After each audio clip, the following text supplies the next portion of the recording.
kemuliaan kepada kalian semuanya ya wahai para ahli kubur, dan atas kesabaran kalian semuanya di dalam memperjuangkan syariat Allah Subhanahu wa taala. Nah, tradisi haul ini kemudian dilanjutkan oleh Sayyidina Abu Bakar.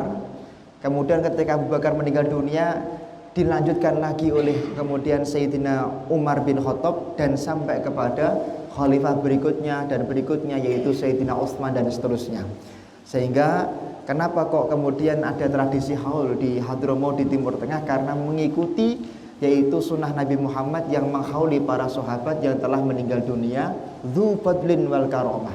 Tentu yang dihauli itu orang yang memiliki kemuliaan, orang yang memiliki keagungan. Beberapa waktu lalu ada pembangunan, mungkin Pak Haryanto yang ahli umroh ya, yang ahli umroh itu ada pembangunan, saya hanya mendengar ada pembangunan hotel di dekat pemakaman Uhud dulu. Kemudian ketika mau dibongkar begitu ternyata ada darah muncrat. Nah, konon katanya itu adalah darahnya orang-orang yang meninggal di perang Uhud.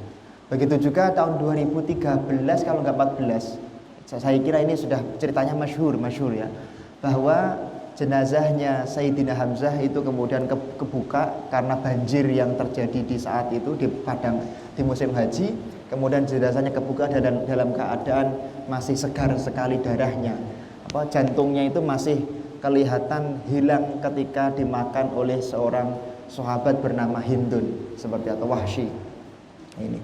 Kemudian di dalam kitabnya Imam Ibnu Hajar Al-Haytami, salah satu mujtahid madzhab Imam Asy-Syafi'i, beliau mengatakan dzikru yaumil wafati li ba'dil auliya wal ulama mimma la yanhahu syari'atu al-ghurra. Memperingati meninggalnya seorang ulama atau seorang kekasih Allah atau orang yang memiliki kemuliaan itu merupakan perbuatan yang tidak ada satupun syariat yang melarangnya. Kalau menganjurkan banyak, menziarahi, mendoakan banyak, dalilnya banyak. Tapi kalau yang melarang tidak ada. Maka haitsu annaha tashtammu ghaliban ala salasati umurin. Kenapa? Karena para mujtahid madzhab Imam Asy-Syafi'i beliau berpendapat perayaan haul itu tidak lepas dari 3 perkara. Yang pertama tasadduqu bil ma'kul wal masyarib.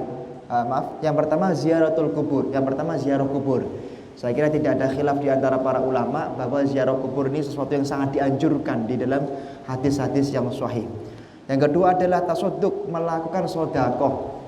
Ketika haul biasanya ada makan-makan dan seterusnya. Asalkan makanan itu tidak diambil dari hartanya mayit, yang mayit itu sebenarnya masih punya hutang atau punya anak kecil yang membutuhkan, maka tidak jadi masalah. Kalau misalnya dari iuran warga betul nopo-nopo. Kalau di tempat kami, kakek kami itu setiap 15 safar kakek kami itu dihauli dengan haul yang cukup besar di Kabupaten Grobogan, di Desa Tarok. Dengan 15 safar ke sana ramai sekali itu menghauli kakek kami. Itu dananya dari masyarakat, para pecinta, karena beliau adalah seorang yang menyebarkan syariat di saat itu. Kemudian yang ketiga adalah yaitu wa minha qiraatul Qur'an wal wa'di lid-dini, dan yang berikutnya adalah membaca Al-Qur'an. Paling kan di acara haul ya membaca Quran, kemudian mendoakan yang masih hidup maupun telah meninggal dunia dan lain sebagainya. Ini adalah beberapa argumentasi yang biasa dipakai oleh para ulama untuk menghukumi tersebut. Adapun dalil secara terperinci tentang apa yang dibaca itu sudah sering kami sampaikan di dalam beberapa video yang telah lampau. Mungkin ada satu yang belum kami sampaikan karena yang ditanyakan, yaitu ini kalau wadkur rabbaka fi nafsika tadarru'a wa khifata wa dunal jahri. Kalau kamu zikir itu dengan khusyuk, kalau kamu zikir itu dengan khusyuk, dengan hati yang hadir, dan jangan dengan suara yang keras. Ini sering dipakai sebagai dalil melarang adanya pengajian dengan speaker. Sering dipakai sebagai dalil melarang adanya zikir membaca Al-Quran dengan speaker dan lain sebagainya, atau tahlilan dan maulid Nabi. Nah, ini yang sering kami sampaikan. Jadi cara berpikir seperti itu boleh dikatakan sebagai cara berpikir yang sangat radikal sekali, yaitu membaca Al-Quran kemudian diterjemahkan. Kita harus tahu apa asbabun nuzul daripada ayat tersebut. Kemudian ayat tersebut itu sifatnya am atau khos. Makanya di pertemuan pertama pengajian dulu kami pernah menyampaikan di pertemuan pertama. Karena materi ini pasti saya sampaikan di pertemuan pertama dimanapun. Ada 19 syarat yang harus dikuasai orang ketika membaca Al-Quran kemudian pengen memahaminya. Yang harus diperhatikan salah satunya adalah asbabun nuzul. Maka Imam Suyuti, salah satu ulama ahli tafsir, punya tafsir Durul Mansur 10 jilid, punya tafsir yang dihasyai oleh Hasya As-Sawi 4 jilid. Beliau membuat kitab berjudul Natijatul Fikri fi Dzikri Al-Jahri, yaitu tentang argumentasi di dalam berzikir dengan suara keras atau argumentasi tentang membaca Al-Quran dengan suara keras. Beliau juga menjelaskan tentang apa maksudnya ayat tersebut. Pertama, beliau menjelaskan asbabun nuzul ayat tersebut adalah turun di kota Mekah, yang mana saat itu ada kekhawatiran kalau nanti zikirnya dengan suara keras maka akan diketahui oleh orang kafir, sehingga orang Islam yang zikir itu membaca Quran itu dengan suara keras ditangkap dan disiksa oleh orang kafir. Makanya kemudian Allah memerintahkan kita kalau zikir dunal jahri, jangan keras-keras seperti itu. Sehingga kalau sudah tidak ada orang kafir, ya kita dengan suara keras nggak apa-apa.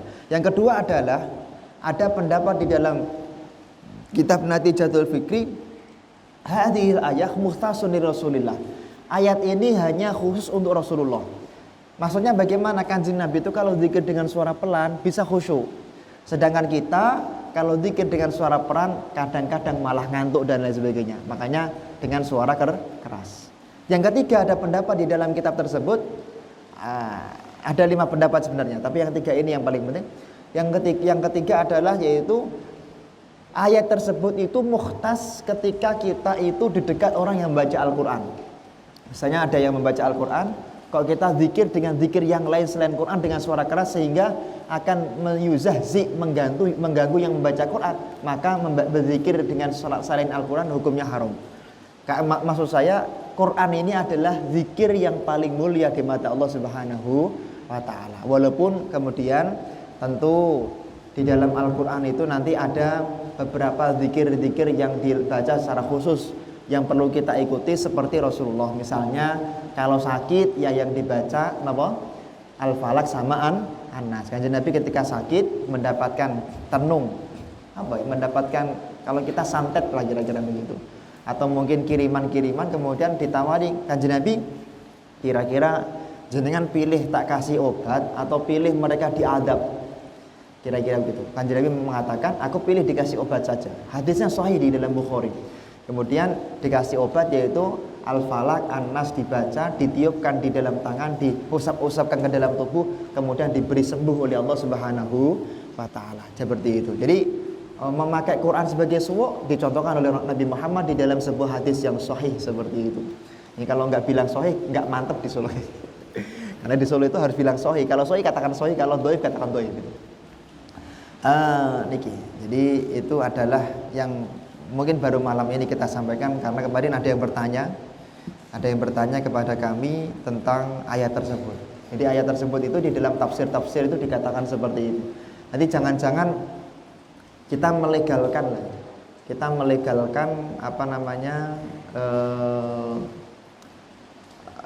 wanita yang dua pertemuan yang lalu, wanita yang zina itu tidak boleh dinikah kecuali harus dengan laki-laki yang menzinai atau kafir, kan begitu. Surat An-Nur kan mengatakan begitu, ayat 3. Nah, kita harus membaca apakah ayat ini itu masih berlaku di zaman sekarang atau tidak. Ternyata para ulama berpendapat ayat ini mansuh. Mansuh itu sudah timbul ayat baru.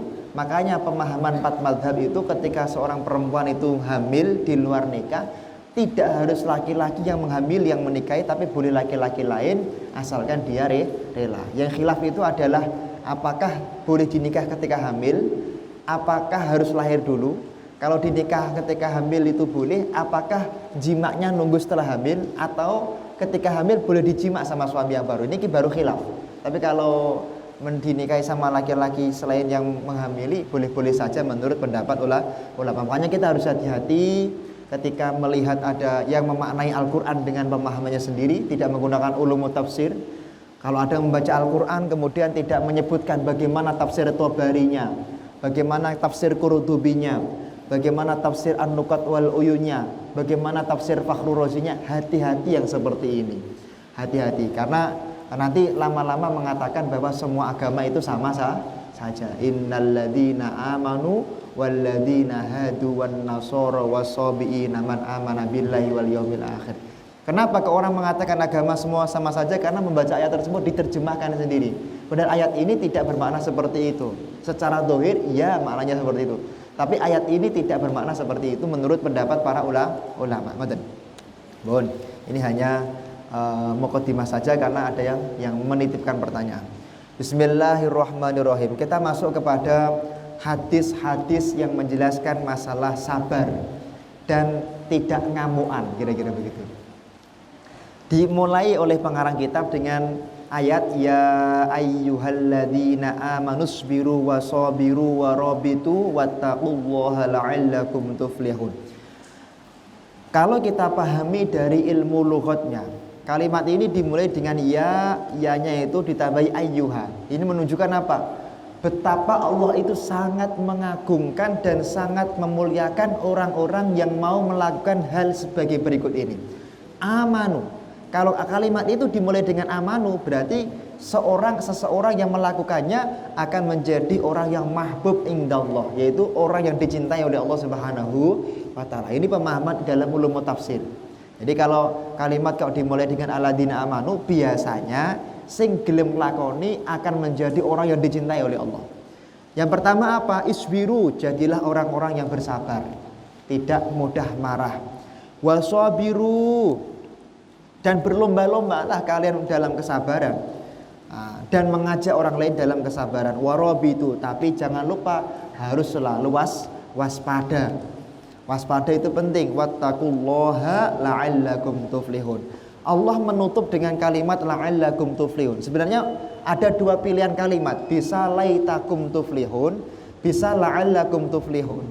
Tapi Allah di sini memilih dengan kalimat la'allakum tuflihun. Artinya apa? Ada taroji di sana. Apa itu taroji? Taroji itu adalah makna yang mana kebanyakan orang itu, kalau kebanyakan dalam tanda tebalnya kebanyakan orang itu kalau melakukan tiga hal tadi, dia hidupnya akan diberi beruntung oleh Allah Subhanahu wa taala. Allah menggunakan kata kum, tidak menggunakan la'alla ilaikum, tapi menggunakan la'allakum. Ini menunjukkan apa?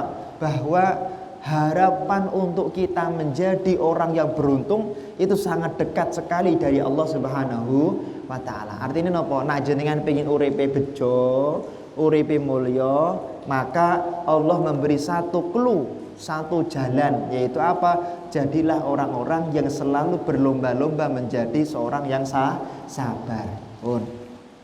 Di dalam Al-Quran, di dalam penjelasan hadisnya dikatakan bahwasanya wal kadziminal ghaidha, wa kadzalika qala wal kadziminal ghaidha wa lam yakul wal faqidinal ghaidha. Di dalam Al-Quran Allah itu menggunakan redaksi wal kadziminal ghaidha wal 'afina 'anil nas. Enggak, kita akan fokus pada wal kalimil itu. Wal kadzim itu artinya adalah mengempet atau imsak, al-istimsak, yaitu orang yang ngempet untuk tidak muring-muring. Lah Allah tidak menggunakan kalimat wal faqidinal ghaidha. Kalau Allah menggunakan kalimat wal faqidinal ghaidha, wa hadza li annal 'ada la tantahi ila ayyujraha al insan fala ta'allam bal yatantahi ila ayaswiru alaihi wa yahtamila wa kama anna ta'allum bil juri muqtadatab il badan. Dikatakan biasanya kalau kalimat itu wal faqidin itu hubungannya dengan luka-luka di luar. Sedangkan wal kazimin itu hubungannya dengan hati. Sedangkan Allah menggunakan kalimat wal kaziminal ghaidha wal 'afina 'anil nas, artinya apa? Artinya sakit yang berhubungan dengan hati itu lebih sulit disembuhkan daripada sakit yang berhubungan dengan zahir. Dipukul, kalau ketika dia dipukul kemudian dia sakit, diobati, selesai. Tapi kalau hubungan sakit dengan hati sulit sekali disembuhkan menurut Allah Subhanahu wa ta'ala. Makanya karena sulit sekali disembuhkan, Allah mengatakan orang yang mau sabar, tidak menuntut balas dendam, tidak ada rasa ingin marah ketika disakiti, maka dia adalah la'allakum tuflihun, orang yang hidupnya akan dijamin mulia, akan dijamin banyak beruntung oleh Allah Subhanahu wa taala. Ngoten. Uripku kok ora patek beruntung, angel urip iki. Untuk napa? Untuk maratuwa ya sing ora patek sugih biasane. Ndek warisan, untuk bojo nggih sing ora patek ayu dan seterusnya. Kok ora tau beruntung? Oh, mungkin sabarnya kurang. Ditambahi sabar ya ampun to. Tiyang niku nak sabaran niku akan diberi banyak beruntung oleh Allah Subhanahu wa taala, Pak. Kalimatnya tuflihun lah, Pak. Tuflihun niku present continuous. Kalimat present tense atau present continuous. Artinya apa? Keberuntungan itu sifatnya istimror, terus menerus. Makanya kadang-kadang di dalam Al-Qur'an dikatakan wa idza salaka ibadi anni fa inni qarib.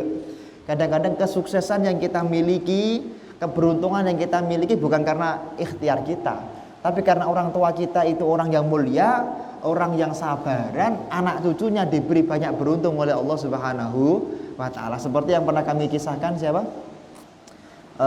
Awal bar pandemi, awal pengajian. Ada seorang di dalam kitab Haulai Masyayikhina, ada seorang ulama namanya Syekh Soleh Banjar Melati. Syekh Soleh niki lahu zaujatun qad abad, punya seorang istri yang warna nggih mboten beneran.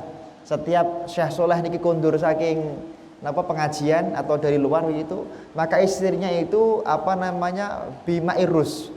Suaminya dilempar pakai air kokoan saking beras, air peceren dilempar setiap hari. Istiqomah dilakukan oleh istrinya selama asyra sanawat, selama 10 tahun. Setiap kundur saking pengajian dilempar pakai air peceren 10 tahun. Kaf ra'yuh, bagaimana pendapat Syekh Soleh di dalam kitab tersebut? Beliau mengatakan hadza min fadli rabbi, Allah mencintaiku dengan melempar keburukan ke dalam diriku agar kelak di akhirat semua dosaku telah diampuni oleh Allah Subhanahu wa taala. Mungkin Allah tuh enggak pengen aku disiksa di akhirat, makanya kemaksiatanku diganti dengan cobaan ini di dunia. Kira-kira begitu. Kalau kita ya idol ke kerupuk istrinya gini ngoten iki. Bojo koyo ngono. Setiap kondur dilempar. Tapi setelah 10 tahun beliau menikah enggak dikasih anak, di tahun ke-10 kemudian Syekh Soleh ini dikasih anak 1, 2 sampai 12. Dan 12 anaknya ini kecuali satu yang meninggal, itu 12 ini semuanya hampir punya menantu, dan menantunya sekarang adalah menantu-menantu yang hampir semuanya mendirikan pondok di Jawa Timur. Pondok-pondok besar di Jawa Timur itu rata-rata keturunan Syekh Soleh, keturunan satu orang, Syekh Soleh. Lirboyo 43.000 santrinya Syekh Soleh. Sarang itu juga ada keturunan Syekh Soleh. Ada 5.000 santri. Langitan juga beberapa keturunannya dari Syekh Soleh. Kedunglo itu juga Syekh Soleh. Jadi banyak pondok-pondok yang besar-besar di Jawa Timur keturunan Syekh Soleh. Enak nggih Pak nggih? Enak napa mboten? Pantes bojo sing ngoten niku. Padha golek bojo sing golek sing nak jenengan kondur pengajian nganu. Apa jenenge gebyur banyu peceren gitu. Tapi enggak boleh marah. Maka Rasul mengatakan, ini kita nukil dari Riyadhus Shalihin. Jadi hadisnya juga ada di Riyadhus Shalihin, enggak cuma di Bulughul Maram. Laisa syadid bisur'ati. Bukanlah orang yang kuat itu orang yang memiliki benteng yang kuat, memiliki otot yang besar. Di dalam syarahnya huwallazi yukassiru sur'an nas wa yaghlibuhum. Atau memiliki pengawal yang banyak, bukan. Innamasyadid alladzi yamliku nafsahu 'indal ghadabi. Akan tetapi hakikat orang yang kuat adalah orang yang bisa bersabar ketika dalam keadaan amarah atau dalam keadaan marah. Jadi jenengan kok bisa tidak marah, bisa bersabar, jenengan adalah orang yang paling mulia dan orang yang paling kuat secara hakiki menurut Allah Subhanahu wa taala. Maka pendiri Thariqah Syadiliyah Imam Abi Hasan Ali Asyadili mengatakan di dalam kitabnya Jawahirul Lu'lu'iyah, di dalam kitabnya Syekh Muhammad bin Al-Jurdani, innaman usiba wa sabara. Barang siapa orang yang diberi musibah tapi dia mau sabar, dikasih musibah tapi sabar, dikatakan lahu sawaban, orang tersebut berhak mendapatkan 2 pahala. Sawabun binafsil musibah, yang pertama pahala karena dia dapat musibah. Loh, jangan dikira loh nggih, orang kena musibah itu dimuliakan oleh Allah. Jadi kalau kena musibah, dia satu jalan dimuliakan. Pertemuan kedua kurang lebih setelah pandemi, kami menyampaikan satu pendapat di dalam kitab Minhajul Abidin. Ma min sautin ahabbu indallah. Terkadang Allah itu sengaja membuat kita menjadi ahli maksiat. Bukan karena Allah benci, bukan. Bukan karena Allah itu pengen kita ahli neraka, bukan. Tapi karena Allah itu pengen kita maksiat, kemudian menyesal. Setelah menyesal, kemudian kita itu menangis kepada Allah, menyesali kemaksiatan tersebut. Lah Allah itu suka dengan orang yang menyesali kemaksiatan, kemudian dia menangis kepada Allah Subhanahu wa ta'ala. Jadi terkadang takdirnya Allah menjadikan kita itu ditakdirkan maksiat itu bukan karena Allah benci sama kita, bukan. Makanya kita husnudzon kepada Allah. Termasuk musibah. Oh mungkin kita diberi musibah karena Allah pengen menghapus semua dosa-dosa kita, pengen mengangkat semua dosa-dosa kita. Makanya panjenengan titeni di dalam kitab tafsir Fakhruddin Ar-Razi, biasanya orang soleh itu terkadang, bukan biasanya, terkadang ketika dia mau meninggal itu dikasih sakit dulu sama Allah. Sakit dulu beberapa hari. Setelah sakit, tiba-tiba di hari H dia sehat, enjoy, kemudian tiba-tiba meninggal dunia. Kenapa? Karena Allah tidak ingin orang soleh tersebut mati dalam keadaan membawa dosa. Makanya diganti dosanya dengan sakit. Makanya nak kiai-kiai dipun paringi gerah, mereka nggak pernah ngeluh. Ketika dipasih gerah, mereka mengucapkan alhamdulillah, karena saat itu dosanya diangkat oleh Allah Subhanahu wa taala. Sakit loh nggih, bukan dihibah. Nah dihibah jangan. Dulu pernah kami sampaikan juga, kalau kita dihibah jangan sampai transfer pahala, enjoy, nggak boleh seperti itu. Ini akhlaknya Abu Jahal, akhlaknya iblis laknatullah alaih. Kalau kita dihibah, kan pahalanya si fulan transfer ke kita, dosa kita transfer kepada si fulan. Kalau hati kita hatinya Rasulullah, maka kita harus nangis kepada Allah. Ya Allah, kami tidak ingin gara-gara diriku orang tersebut meninggal dunia dalam keadaan su'ul khotimah. Maka ya Allah, semoga Engkau ampuni semua orang yang menghibahku dan muliakan dia dan jadikan dia menjadi orang yang mulia dunia dan akhirat. Ini akhlaknya Rasulullah. Ya walaupun tekstual hadisnya begitu, tapi tidak boleh kita dihibah nggak apa-apa, transfer pahala nggak boleh. Ini bukan akhlaknya Nabi Muhammad SAW. Yang kedua, orang yang sabar adalah sawabun bis sabri, sabar dapat kemuliaan karena kesabarannya, seperti itu. Bismillahirrahmanirrahim. Nabi Muhammad SAW, ini kalau hadis yang ini ada yang mengatakan dhaif, ada yang mengatakan hasan. Ulama berbeda pendapat. Cuman ini bukan hukum. Kalau maudhu nggak boleh disampaikan, haram. Misalnya tolabul ilmi wal bisin itu bukan khilaf. Saya nggak sepakat kalau dikatakan itu hadisnya maudhu. Di dalam kitab Majma'uz Zawaid ada yang mengatakan hadisnya dhaif, nggak sampai maudhu. Kalau yang maudhu benar-benar niki, hubbul watan minal iman. Nah ini maudhu ini. Ini goro-goro nih, gara-gara yang mengatakan itu Kiai Haji Hashim Asy'ari atau Kiai Haji Abdul Wahab Hasbullah, karena beliau ulama ahli hadis sampai punya gelar Hadratus Syekh karena ahli hadisnya itu, kemudian dianggap semua ucapan yang keluar dari beliau adalah hadis sahih. Padahal ini bukan. Ini bukan hadis sahih, tapi beliau ambil dari kitab Tafsir Ruhul Bayan yang mengatakan bahwa al-ma'ad di dalam Al-Quran itu tadullu ala hubbil watan, anna hubbal watan minal iman. Kanjeng Nabi tidak mau diusir dari negaranya. Kanjeng Nabi mengatakan lebih baik aku mati daripada diusir dari negaraku. Maka itu dalil bahwa cinta tanah air sebagian dari ciri-ciri orang yang beriman. Tapi ini bukan hadis, begitu maksud saya. Ini kalamnya Syekh Ismail Haqi Al-Hanafi Al-Khalwati di dalam kitab Tafsir Ruhul Bayan. Kalau hadis maudhu haram kita sampaikan. Sabar itu ada 3, dan ini juga ditulis oleh Imam Nawawi di dalam tafsir Munirnya. As-sabru ala ta'ah, as-sabru alal musibah, as-sabru alal ma'siyah. Yang pertama sabar ketika kena musibah, enteng nih enteng. Yang kedua sabar ketika kita taat, sabar sholat payai anyep-anyep payai istirahat malah sholat. Yang ketiga adalah sabar ketika kita terkena maksiat. Dilarang untuk bermaksiat. Dikatakan man sabara 'alal musibah, barang siapa orang yang sabar ketika terkena musibah, kutiba lahu salasumi'ati darajatin, diberi dia pahala 300 derajat oleh Allah Subhanahu wa taala. Wa man sabara 'ala ta'ah, kalau orang sabar dalam ketaatan, jenengan sabar malam hari harusnya dingin-dingin tidur malah sholat tahajud misalnya. Jenengan sabar uangnya harusnya dikumpulkan malah disedekahkan, dizakati. Maka Allah akan memberikan situ mi'ati darajatin, 600 derajat. Kemudian waman sabaru 'alal ma'siyah, sabar enggak melakukan kemaksiatan. Jenengan ke mall, tundukkan pandangan mata. Jenengan melihat tetangganya maksiat, tidak ngomongke, tidak menghibah.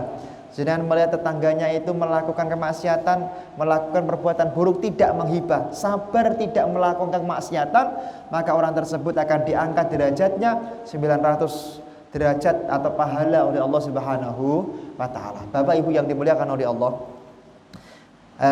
Kemudian yang terakhir, 3, kami akan menyampaikan bagaimana kisah kesabaran para ulama zaman dulu ketika mereka dicoba atau mendapatkan ujian. Yang pertama kami mengambil dari kitab Nuril Absar. Ini banyak mengisahkan tentang sejarah hidupnya Imam Asy-Syafi'i. Dikatakan khatal Imam Syafi'i radhiyallahu anhu qamisan 'inda ba'dil khayyatin. Imam Syafi'i itu pernah pengen jahit ke kelambinipun. Mimman jahila qadrah. Imam Syafi'i keliru datang kepada tukang jahit yang masih magang, masih koas lah, masih belum ahli. Tahazza'a bihil khayyat wa ja'ala lahul kum al-yamin dayyiqan. Nah, ketika dijahitke beberapa hari setelah itu jadi, kemudian diambil bajunya, ternyata yang tangan kanan kecilian, dayyiqan. La takhruju minhu yadu illa bijahdin. Tangannya sampai enggak bisa masuk. Jadi tangannya hanya sampai siku tok, enggak bisa masuk, gitu. Imam Syafi'i. Kemudian walkum al-akhar ka'annahu ra'su idlin. Dan sedangkan tangan yang satunya yang kiri itu besar sekali, sebesar idlin. Idlin itu karung, besar sekali. Falamma ja'a Syafi'i ra'akum mahudhiqun jiddan wal akhar mutawassi'an jiddan faqal. Kelengan yang kanan itu dengan jahitan yang kecil sehingga tanganmu enggak bisa masuk, itu memudahkan aku kalau wudu enggak usah kelinting. Imam Asy-Syafi'i. Kemudian wa hadalkum alwasi li ajli kitab. Dan tanganku yang kiri ini lengannya terlalu besar, ini fadilahnya besar. Apa? Yaitu kalau aku ngisi pengajian enggak perlu pakai tas lagi, tapi cukup dimasukkan ke lengan kitabku ini. Kira-kira Imam Syafi'i seperti itu. Imam Syafi'i melihat sesuatu dengan pandangan sabar. Makanya kesabaran Imam Syafi'i ini menjadikan beliau diangkat dan diangkat derajatnya oleh Allah Subhanahu wa taala. Kami membaca juga di dalam kitab Fawaidul Mukhtarah. Imam Syafi'i ini kanal Imam Syafi'i lamma dakhala al-Iraq arsala ilaihi Muhammad ibn Hasan ad-Dananir. Beliau pernah pergi ke Irak. Kemudian beliau itu meminta tolong kepada tukang cukur, meminta tolong melihat apakah tukang cukur itu buka, yang diperintahkan sama Muhammad ibn Hasan ad-Dananir. Kemudian kita melihat Imam Syafi'i, tukang cukurnya buka. Kemudian fa'ata Syafi'il halak liyahlika sya'ra ra'si. Imam Syafi'i datang ke tukang cukur untuk dicukur rambutnya. Falamma halakal halak nisfahu, ketika Imam Syafi'i dapat separuh, ra'a rajulan min ahli sarwah fataraka Syafi'i. Lah, tukang cukur niki delok ada pelanggan yang lain yang kaya raya. Sehingga fataraka Syafi'i, Imam Syafi'i ditinggal. Pak Syafi'i. Imam Syafi'i ini tukang cukurnya enggak kenal kalau ini ulama besar. Tukang cukurnya enggak kenal kalau Imam Syafi'i itu ulama yang dia sangat disegani di kota Mesir saat itu. Maka beliau mengatakan, Pak Syafi'i, aku tak nyukur si fulan dulu ya. Kalau kamu mau melanjutkan ya tunggu, dan kalau enggak ya perginen, kira-kira gitu. Kalau kita ngamuk kira-kira ini. Kita dulu kok malah dia, ya walaupun dia lebih kaya. Kemudian tukang cukur nyukur si orang kaya tersebut, wa halaka dzalik fa'atahu Syafi'i dananirahu. Imam Syafi'i nyukur pakai tangannya sendiri. Kemudian setelah selesai dicukur pakai tangannya sendiri, Imam Syafi'i ngasih dinar yang sangat banyak sekali, lebih banyak daripada pemberian orang kaya tadi. Fastahya al-hallak min huwa tarakal hilaqah ba'da dzalik.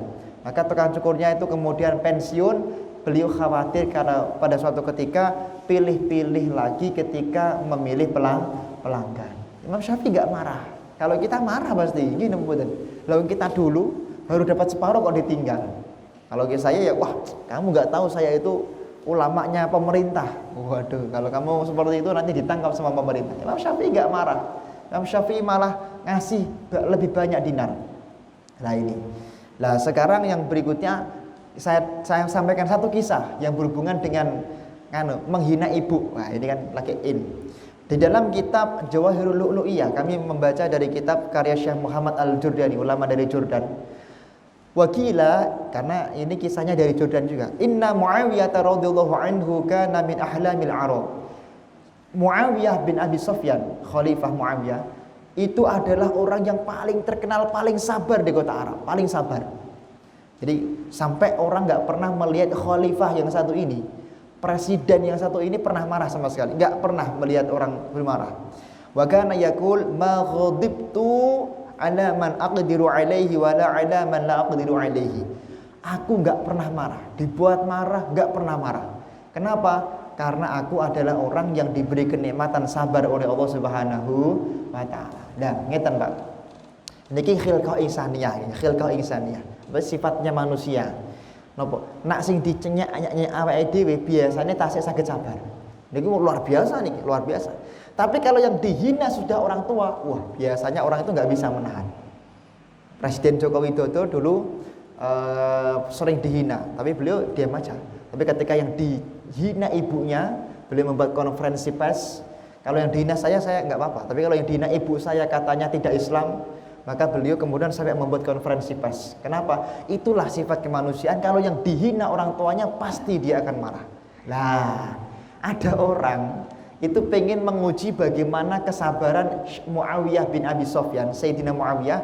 Fadakhala alaihi, kemudian dia masuk ke istananya Muawiyah dan mengatakan, utlub minka antuzawwijani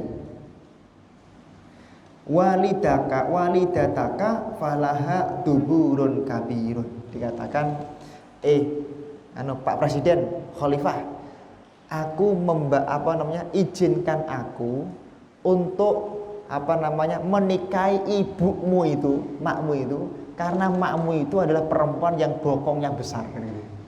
Khalifah digitukan, ibunya dibokong-bokongkan, kira-kira begitu. Ini kalau di negara kita kena 12 pasal gitu, beruntun seperti kemarin menghina ibu. Katakan dzalika. Kemudian Muawiyah tidak marah. Muawiyah fatabassam. Beliau tersenyum. Bahkan Muawiyah mengatakan, "Hadza dzalika sababu hubbi abi li ummi." Dikatakan, "Lah, itulah karena kamu tahu ibuku bokongnya besar, makanya bapakku sangat mencintai ibuku." Hanya orang tersebut malu, tidak sukses menghina dan membuat marah Muawiyah, tapi dia kemudian menjadi orang yang minta maaf kepada Muawiyah. Muawiyah enggak marah. Bahkan summa qala al-khazin, kemudian dia manggil khazin, pas pampres atau tukang jaganya, khazinnya itu, atihi alfa dinarin lashtariya jariyatan. Wahai pas pampres, wahai penjaga, tolong ambilkan saya 1000 dirham, 1000 dinar, dinar. Tolong berikan kepada si penghina ibuku ini, si pemuji ibuku ini, agar dia menjadi orang yang bisa memiliki budak perempuan. Jadi penghina Muawiyah dikasih gaji. Kalau kita menghina Pak Haryanto dapat apa kira-kira? Kalau kita dapat menghina Pak Reza dapat apa ya? Ini dapat uang ya. Makanya mari kita semuanya menjadi orang yang sabar, menjadi orang yang semakin semangat menjalankan perintahnya Allah. Karena kesabaran ini adalah bukan satu-satunya, salah satu dari yang menonjol dalam Al-Quran, yaitu orang yang sabar biasanya dialah orang yang banyak diberi keberuntungan hidup dan anak turunnya beruntung juga oleh Allah Subhanahu wa taala. Bon, ada pertanyaan sebelum saya tutup?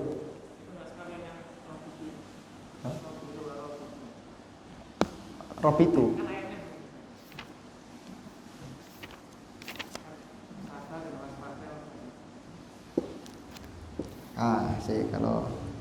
Kalau robitunya ini gak dijelaskan di dalam syarahnya, jadi harus membuka di tafsir, nggak apa-apa kalau buka.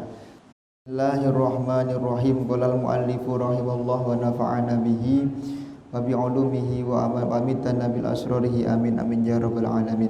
Di dalam surat Ali Imran ayat 200 dikatakan oleh Imam Abi Hasan Ali Al-Mawardi, atau di dalam tafsir Ibnu Al-Jauzi dikatakan maksud daripada kalimat robitu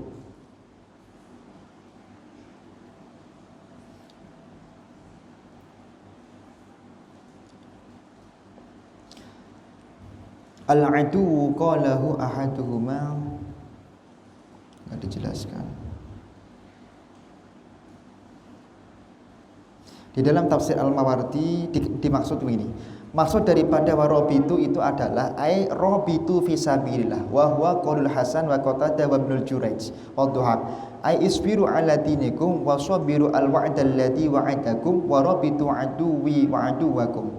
Wasalis isbiru alal jihad wa sabiru al aduwa wa rabitu bi mulazamati as-saghri. Nah, di sini ada 4 pendapat maksud daripada kalimat robitu menurut ahli tafsir. Yang pertama adalah yang dimaksud oleh ahli tafsir robitu fisabilillah, yaitu apa? Selalulah waspada untuk selalu menjadi orang yang ada di jalan Allah Subhanahu wa taala. Jadi jangan sampai melenceng dari jalan Allah. Ini pendapat pertama. Pendapat yang kedua itu mengatakan ai robitu aduwi wa aduwakum. Hati-hati dengan musuh-musuh Allah Subhanahu wa taala.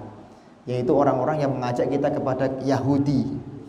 Orang-orang yang mengajak kita kepada kekafiran, harus hati-hati. Kita nggak boleh sembarangan. Ya, berteman dengan orang kafir bagus dan harus, tapi tetap harus hati-hati. Walang taradu angal yahud walan nasara hatta tattabi'a millatahum. Sampai hari kiamat orang Yahudi Nasrani tidak akan pernah ridho kita kecuali kita ingin harus masuk kepada milah mereka, agama mereka. Yang ketiga, rabitu bimulazamati az-zakhri wa huwa ma'khudun min rabbin nafsi, yaitu robatullahu ala qalbihi bisabri. Maksudnya apa? Maksudnya adalah kita harus selalu waspada di dalam, yaitu di dalam nafsu kita. Artinya apa? Waspada, jangan mulazamatin nafsi, jangan nuruti keinginan dalam hati kita secara mudah. Makanya kalau kita melihat di dalam kitabnya Syekh Abdul Karim Al-Qushairi, kitab Risalah Al-Qushairiyah, dikatakan ulama zaman dulu tidak mau makan kalau dia masih pengen makan. Kalau dia masih pengen minum, nggak pengen minum. Jadi mereka makan dan minum itu bukan karena nafsunya, tapi karena kebutuhannya, bukan karena nafsunya. Kiai Haji Abdul Karim Lirboyo, beliau pengen makan tempe, pengen banget. Maka ketika beliau pengen makan tempe, disuguhi tempe, nggak mau beliau. Kenapa? Karena aku makan tempe bukan karena Allah, tapi karena nafsu. Maka robitu yang ke tafsir yang ketiga adalah, yang keempat adalah, yang ketiga itu hati-hati dengan nafsu kita, jangan dituruti. Niki. Yang keempat, yang terakhir adalah maksud robitu itu adalah robitu ala sholawati bintidoriha wahidatan ba'da wahidatin. Yang keempat ini adalah maksudnya robitu itu adalah jadilah orang yang selalu hati-hati dalam salat, hati-hati dalam sholat. Jangan sampai kemudian ketinggalan sholat, waktunya sholat ketinggalan, tidak tepat waktu, bahkan bintidoriha wahidatan ba'da wahidatin. Dianjurkan bagi kita setiap selesai sholat menuju sholat berikutnya itu jangan langsung, tapi 15 menit atau 10 menit ya, injila. Waktu injila ya sekitar 7 menit 8 menit. Itu tidak tidak datang ke masjidnya, tidak mendekati qomat, tapi kalau bisa jauh-jauh dari qomat sudah datang ke masjid. Bintidoriha wahidatan ba'da wahidatin. Jadi kalau datang ke masjid itu kalau bisa jangan ngepas, tapi 10 menit lebih awal nunggu sholat berjamaah, itu yang lebih afdal. Ini 4 penafsiran menurut para ahli tafsir. Betul gitu. Ada yang lain?